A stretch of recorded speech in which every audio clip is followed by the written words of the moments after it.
Salut les players, on se retrouve pour une nouvelle vidéo. Le Real Madrid qui doit absolument faire un résultat à Anfield, à Liverpool.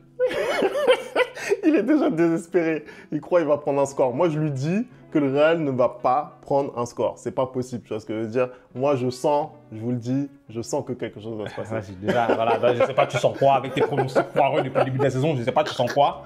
Moi, j'ai mis le maillot noir ce soir. Parce que ce qui va se passer mercredi, c'est un deuil.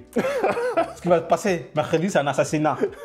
Parce que déjà que j'avais pas d'espoir, mais maintenant tu perds ton meilleur joueur, Vinicius, pendant un mois. Ben c'est fini. On va en parler. La saison là, on peut plier la saison comme ça là, comme le linge, et puis on met à la poubelle. Parce que c'est fini. On va rien gagner cette saison. C'est fini. On s'est relancé en Liga là, mais la blessure de Vinicius, c'est fini. Parce que tu crois que c'est Mbappé qui va aller gagner le match à Liverpool? Allez. Ah, c'est fini. Franchement, les supporters du Real, on va supporter, hein, parce que voilà, on est supporters. C'est normal. Dans le bon comme dans le mauvais. Mais on se sait. Là, on se sait. Celui qui ne se sait pas, là, il ment. Allez, on va parler de cette affiche qui est aussi une ancienne finale. Hein. On va en parler, état de forme, etc. Composition d'équipe, parce que là aussi, beaucoup de choses à dire. On envoie le générique et on en parle juste après. C'est parti.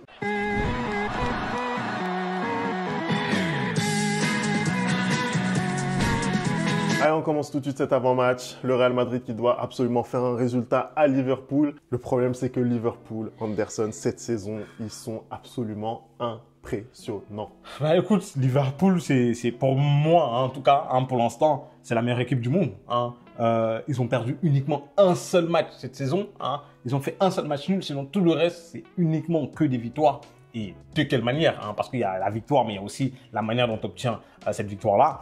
Ils ont changé d'entraîneur et depuis, tout fonctionne bien pour cette équipe. Vraiment, Arne Slot, il est venu trouver un effectif qui était en train de décliner un peu. Il a réussi à remettre du sang neuf dedans. Il a réussi à les redynamiser et tout va bien dans cette équipe-là. Le contre-pressing qu'ils exercent, l'intensité qu'ils mettent dans les matchs, hein, c'est juste impressionnant. Et aujourd'hui, c'est face à ça, hein, c'est face à cette équipe-là que le Real doit aller jouer. On rappelle que Liverpool est première de la Ligue des Champions, 4 matchs, 4 victoires. Liverpool est premier en première ligue. Liverpool est premier partout, voilà, on a compris. Voilà, meilleur buteur, meilleure attaque, meilleure défense. Ils sont premiers partout. On a compris, Voilà, ça c'est très bien résumé. Oh. Très bien résumé. En face, on a un Real qui patauge un petit peu depuis le début de la saison, même si un petit regain de forme quand même. On a un Real en face.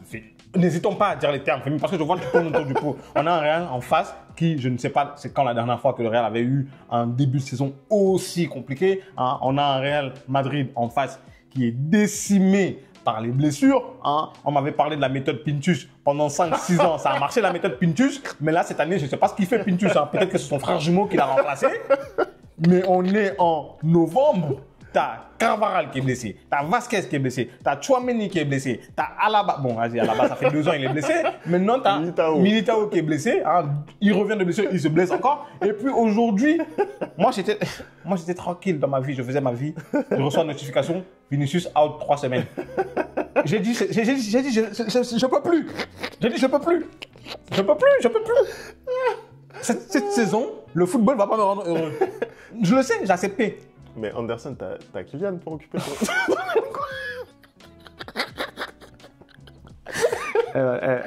Vous voyez comment il est mauvais? Vous voyez comment il est mauvais? Non, mais là, tu me cherches. Non, mais on va parler plus sérieusement parce que au final, autour de la compo madrilène, on ne sait pas vraiment quels seront les choix d'Ancelotti. On a vu une première ébauche là ce week-end face à Leganés avec des joueurs comme Arda Güler titularisé, Camavinga également titularisé au milieu du terrain. Qu'est-ce que tu penses, toi, qui va faire mercredi contre Liverpool? Déjà, c'est très compliqué parce que FMI, moi, je vais donner la compo que j'espérerais avoir contre Liverpool, mais vraiment la compo que Carlo va faire, je ne sais absolument rien. Hein. Moi, aujourd'hui, de ce que je vois et de l'état de forme de mes joueurs, je pense que en défenseur gauche, je verrais bien un Fran Garcia, hein, même si, pour le coup, je suis persuadé à 100% que Ancelotti va mettre Mendy parce qu'il voudra se rassurer défensivement parlant, hein, et qu'il voudra... en fait, c'est un entraîneur comme ça qui est plus porté sur la défense que sur l'attaque. Donc pour moi, je pense qu'il va mettre Mendy, mais je préférerais avoir Fran Garcia. Ensuite, Antonio Rudiger, il y a aucun débat là-dessus. Et Raúl Asensio va l'accompagner parce que Tchouaméni n'est pas remis de sa blessure. Mais c'est vraiment un choix de circonstance. À droite, maintenant, la grande interrogation que j'ai, c'est là, étant donné le forfait de Vinicius, ça change un peu tout parce que normalement, à droite, il y avait Federico Valverde. Sauf que là, vu que Vinicius est blessé, je ne sais pas s'il va pas vouloir renforcer son milieu de terrain. Et donc, du coup, vu que en plus, Lucas Cafu Vasquez est de retour, je me dis, est-ce qu'il va oser le mettre directement à droite, J'espère pas en tout cas. J'espère qu'il va continuer avec Valverde parce que pour le coup, défensivement, ça serait un peu plus rassurant. Au milieu de terrain, je vois bien un Camavinga qui ne doit vraiment plus jamais sortir de son 11. Je suis désolé. Comment tu vois ce mec jouer et tu le sors du 11? Il ne doit plus jamais sortir. Ensuite, pour accompagner Camavinga, je vois Modric parce que pour le coup, là, on n'aura pas le choix. On n'a vraiment aucun choix. Je vois aussi Arda Güler peut-être. Arda Güler parce que il a été bon là ce week-end et aujourd'hui avec la blessure de Vinicius, tu dois un peu retravailler, remanier ton équipe. Je vois Arda Güler aussi et en pointe haut de ce milieu de terrain, en faux numéro 9, je vois Jude Bellingham et devant en attaque position gauche Kylian Mbappé et à droite, pour moi c'est quasiment sûr qu'il va débuter le match. Je vois Brahim Diaz. Voilà, donc aujourd'hui, et bien évidemment en tant que gardien, Thibaut Courtois qui est revenu ce week-end, aujourd'hui je pense que c'est la meilleure composition que tu peux faire pour essayer d'aller obtenir un résultat à Liverpool. Maintenant, si Ancelotti a peur, il y aura pas Arda. Je pense qu'il n'y aura pas Arda et il y aura plutôt Dani Ceballos comme ça a été le cas ce week-end. Mais je pense que ce serait une erreur parce que pour le coup, contrairement à Liverpool, tu es obligé de gagner pour espérer avoir, un bon classement à la fin de cette Ligue des Champions, tu vois, de cette phase, en tout cas, de phase de groupe, phase de ligue de cette Ligue des Champions. Liverpool, eux, là, ils perdent. Quoi qu'il arrive, ils restent limite premier, tu vois ce que je veux dire. Donc, c'est à toi d'aller chercher le résultat aujourd'hui. Non, c'est clair, je suis assez d'accord. Et je pense que Arda Güler, on le disait dans le débrief du dernier match, voilà, il a saisi la perche qu'on lui a tendue. Voilà, maintenant, je pense qu'il va pouvoir entrer beaucoup plus régulièrement dans la rotation. Et là, compte tenu de toutes les absences qu'il y a, ce serait anormal qu'il ne débute pas le match.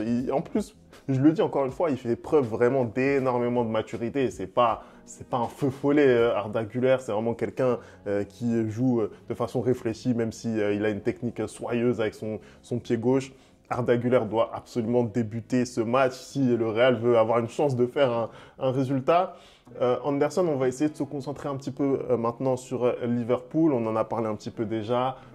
Premier de Première Ligue, premier de cette saison régulière de Ligue des Champions. Au niveau de la façon dont il joue, qu'est-ce que toi ça t'inspire et comment tu penses que le Real Madrid peut venir les contrecarrer? La manière dont il joue, c'est tout ce que déteste le Real. Parce que typiquement, moi, je vois énormément de similitudes entre ce que fait le Barça et ce que fait Liverpool dans le pressing. Et c'est ce que le Real déteste, en fait. Le Real, en vrai de vrai, c'est une équipe qui aime jouer quand il y a un faux rythme dans le match, quand il n'y a pas vraiment énormément d'intensité, même si pour le coup, parce qu'en plus là, mercredi, si tu mets Modric et qu'en plus dans le match tu mets de l'intensité, je pense que Modric il va se faire bouffer, tu vois, vu son âge, c'est pas sa faute, c'est que le vieux père aussi, il prend en âge et c'est compliqué de mettre de l'intensité, mais plus il y aura d'intensité dans le match, et plus le Real pour moi ne va pas savoir rivaliser parce qu'ils sont pas du tout habitués à jouer de cette manière-là. Aujourd'hui, ce qui peut justement contrecarrer cette équipe de Liverpool, c'est qu'il faudra saisir la moindre erreur qu'ils vont faire. Tu vois ce que je veux dire? Il faudra être clinique, il faudra limite être un peu comme ça a été le cas le dernier déplacement face à Liverpool où le Real avait gagné 5-2 avec Karim Benzema. Chaque fois qu'ils vont faire une erreur, les punir en fait. Et des joueurs comme Brahim Diaz et des joueurs comme Arda Güler, justement pour moi, c'est des joueurs, des éléments clés. Je pense qu'ils peuvent aujourd'hui faire basculer ce match-là. Je pense qu'on va parler tout à l'heure du repositionnement de Kylian à gauche, mais moi je suis désolé, j'ai pas confiance du tout en lui. Avec tout ce qu'il me montre depuis le début de la saison, je suis pas en train de me dire que Vinicius est blessé et donc du coup on va se reposer sur Kylian Mbappé. Non, au contraire, je suis en train de me dire que déjà que c'était super compliqué d'aller gagner à Anfield dans des conditions optimales, même si tu avais ton équipe entière qui était disponible, c'est super difficile d'aller gagner là-bas. Mais maintenant que ton meilleur joueur n'est pas disponible, c'est mission impossible, limite, d'aller gagner à Anfield. Aujourd'hui, il n'y a aucune certitude côté Real qui peut me faire dire qu'on va aller là-bas ramener un résultat. Je ne vais pas te mentir, on va là-bas, on prend le point du match nul, je signe. Je signe. Parce que là, vraiment, comment je vois le match, comment je vois le nombre de blessures qu'il y a chez nous, comment je vois notre état de forme depuis le début de la saison, c'est une défaite annoncée en fait. C'est une défaite annoncée et je ne vois pas comment on pourrait, sur quel secteur de jeu on pourrait prendre à défaut cette équipe-là en fait. Non, c'est vrai, il y a aucun point faible dans cette équipe. Ils ont absolument tout. En plus, c'est une équipe qui se connaît relativement bien. Tous les joueurs étaient là la saison passée. Et Arne Slot, justement, il a réussi à insuffler vraiment cette nouvelle dynamique pour pouvoir marcher littéralement sur cette première ligue.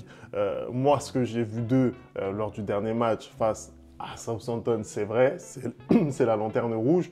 Je suis impressionné, je suis ébahi par ce que j'ai vu, je suis désolé, sincèrement. Pour moi, pendant 45 minutes, je ne sais même pas comment Southampton ils s'en sortent avec un partout en entre vestiaire. C'est impossible vu ce que Liverpool a livré, c'était incroyable. En termes de maîtrise, en termes d'occasions générées, je trouve que tout y est. Après, en plus, il y a l'expérience qui est là. Voilà, là, ils vont retrouver, je pense, tous leurs titulaires. Ils n'ont pas de blessés vraiment notables. Peut-être Diogo Jota qui est absent. Exactement. Alisson aussi qui n'est pas dans la cage. Pour le reste, ils ont toute leur équipe. Donc voilà, ça va être compliqué pour le Real. Après, on sait que historiquement, c'est quand même compliqué pour Liverpool face au Real. Vous voyez le petit rictus. On sait que c'est compliqué pour Liverpool face au Real. La vérité, c'est que aujourd'hui, on se repose que sur ça, en vrai de vrai. Hein, on se repose que sur le passé des deux équipes parce que, comme tu le dis, historiquement, le Real a tendance à beaucoup battre Liverpool et surtout j'allais dire surtout en Ligue des Champions, mais c'est pratiquement que en Ligue des Champions et peut-être dans les matchs de pré-saison qu'on s'affronte. Mais les dernières années, en tout cas, ça a réussi au Real. Mais les dernières années, tu avais des facteurs X. Les dernières années, tu avais un Thibaut Courtois qui était exceptionnel. Les dernières années, tu avais un Karim Benzema qui était exceptionnel. Et aujourd'hui, ton facteur X, il est blessé en fait. Hein. Donc, je ne sais pas si tu vas trouver un autre facteur X, mais ça va être très, très compliqué. Voilà. Je disais qu'on allait en parler, c'est le moment. Et si ton facteur X, ou ton facteur tout court, c'était Kylian Mbappé, est-ce que tu penses, par rapport à ce qu'il a fait, là on a vu sa prestation contre les Ganes, qui était une bonne prestation objectivement, tu l'as dit aussi, il est sur la pente ascendante, physiquement, le fait de ne pas aller en équipe de France, ça l'a peut-être aidé. D'ailleurs, il l'a lui-même confié en fin de match contre les Ganes. Est-ce que tu penses qu'il est capable enfin d'avoir ce match référence? Parce que s'il sort une bonne pressa contre Liverpool à Anfield et qui permet au Real d'avoir un résultat, ce serait une top perf. Moi aujourd'hui, je ne peux pas te dire que je pense qu'il est capable de le faire. Pourquoi? Parce que je regarde son début de saison et il n'y a aucun élément qui me montre que aujourd'hui Kylian est capable de sortir un gros match face à Liverpool. Hein, même si on est sur une équipe de Liverpool qui n'a pas battu le Real depuis 8 matchs maintenant. Hein, depuis 2009, je crois que Liverpool n'a pas battu le Real. Aujourd'hui, Femi, le niveau de jeu que Kylian affiche, hein, ce n'est pas uniquement une question de but en fait. Ce n'est pas uniquement une question de but parce que même statistiquement parlant, il est en Liga, en tout cas depuis le début de la saison, il est à 9 buts je crois et 2 passes décisives. Mais déjà dans les 9 buts, il y a 3 pénaltys qui lui sont offerts. Il y a 3 buts, ce sont des tapines. Hein, depuis qu'il est arrivé au Real, je crois que Kylian il a mis 2 véritables buts. Hein. Mais sinon le reste, voilà, c'est un peu comme ce qui s'est passé ce week-end avec l'offrande de Vinicius.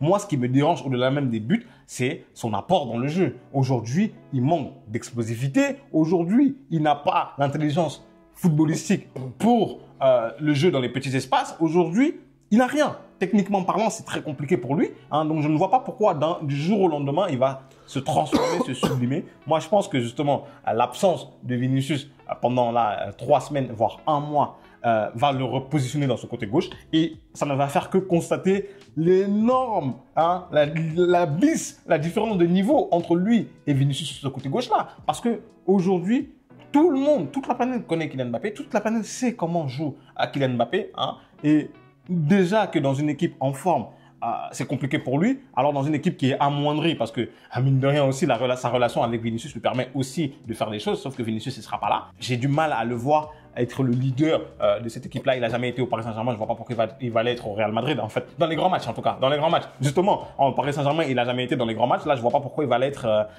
au Real Madrid face à Liverpool. Hein. Je pense juste que ça va être un match très, très compliqué pour lui. Le fait d'avoir Vinicius sur le terrain aider le Real peut-être à contrecarrer Liverpool, dans le sens où Liverpool allait se dire il y a plusieurs dangers, Mbappé, Vinicius, Bellingham, sauf que là tu retires un danger, ça veut dire qu'ils vont se focus sur Mbappé, hein. Ça va être un match difficile pour lui. Après, s'il me prouve le contraire et qu'il sort une prestation XXL, je lui aurais dit voilà, c'est enfin pour ça qu'on l'a recruté, hein. Parce que pour moi, je l'ai dit, on n'a pas recruté Kylian Mbappé pour venir jouer contre les Leganés, on a recruté Kylian Mbappé pour venir jouer contre Liverpool.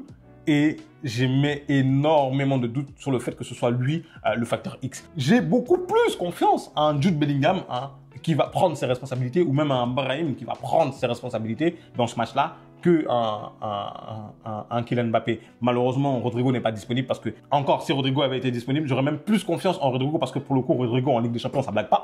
Hein. Ça, c'est clair. Mais aujourd'hui, je suis désolé, depuis le début de la saison, j'ai pas un seul match référence de Kylian Mbappé pour me dire que, en fait, pour avoir l'esprit tranquille. Moi, je veux pas te mentir, j'ai vu l'annonce comme quoi Vinicius était blessé, je me suis dit c'est fini. Je me suis dit c'est fini pour nous, c'est encore plus fini. Déjà, j'avais pas énormément d'espoir, je me suis dit c'est terminé pour nous et la saison elle est terminée parce que là, on va enchaîner des matchs hyper compliqué, que ce soit en Ligue des Champions ou en Liga, et je pense qu'on va se faire distancer parce que l'âme de cette équipe en attaque, c'est Vinicius, et je ne vois pas comment on peut se remettre de ça. Voilà. Après, honnêtement, moi je pense qu'une des meilleures prestats de Kylian depuis qu'il est arrivé au Real, c'était face à Dortmund, c'était en Ligue des Champions, je ne sais pas ce que tu en penses. Moi perso, je l'ai trouvé, déjà il a été décisif ce jour-là, et je l'ai trouvé intéressant, tu vois. Je pense que c'est peut-être par là qu'il faut aller pour Kylian, qui doit vraiment être mobile, disponible sur le front de l'attaque pour espérer quelque chose. En plus, tu l'as dit, il va très certainement être associé à Brahim Diaz. Brahim Diaz, c'est quelqu'un qui va se mettre au service de Kylian. Les ballons, ils vont arriver. La patte, elle est soyeuse. On peut faire confiance à Brahim. Brahim, c'est quelqu'un qui, en plus, moi j'ai par exemple souvenir d'un match contre Leipzig l'an passé où il a tiré le Real vers le haut. Ouais. Ça a été vraiment celui qui a permis au Real de s'en sortir dans un match très très compliqué. Il est capable, il a les épaules pour venir suppléer des Vinicius, des Rodrigo qui seront pas là. Donc je pense que l'association des deux profils, au final on les a pas vraiment vus jouer ensemble, ça peut donner quelque chose. À voir, ça sera inédit aussi pour cette défense de Liverpool, donc composée très certainement de Van Dijk et de Konaté. À voir ce que ça va donner. Je pense aussi que le profil des deux défenseurs centraux de Liverpool, ça peut correspondre à un Kylian. La vitesse, si justement il arrive à la retrouver, cette vitesse, pourquoi pas justement prendre la profondeur, prendre le dos de cette défense-là. Donc moi, je ne suis pas si pessimiste pour le Real. Je pense que voilà, ils ont leur carte à jouer. Ils ont leur carte à jouer.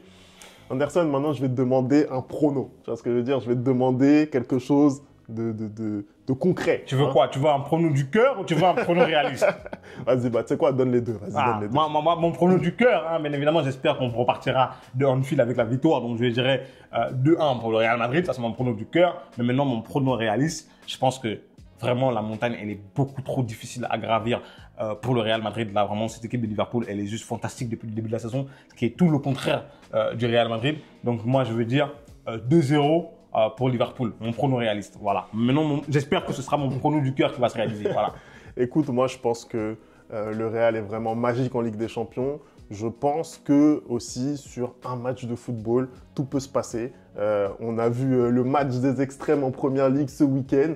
Ils s'en sortent à 3-2 finalement. Southampton aurait pu gagner le match. Ils s'en sortent, c'est vrai. Southampton aurait pu faire un résultat. Liverpool aussi aurait pu, même à la fin, Salah, il manque le triplé. Ça aurait pu faire plus cher. Mais ce qu'on voit, c'est que sur un match de foot, on ne sait jamais qu'est-ce qui peut se passer, tu vois. Et comme par hasard dans cette compétition, le Real Madrid, ça tourne toujours en leur faveur. Il se passe quelque chose. Un adversaire qui leur réussit en plus historiquement, je ne vois pas le Real perdre. Je ne les vois pas perdre. je vois 2 buts partout. Ah, 2 buts partout. Ah, match nul. Ah, moi, je prends.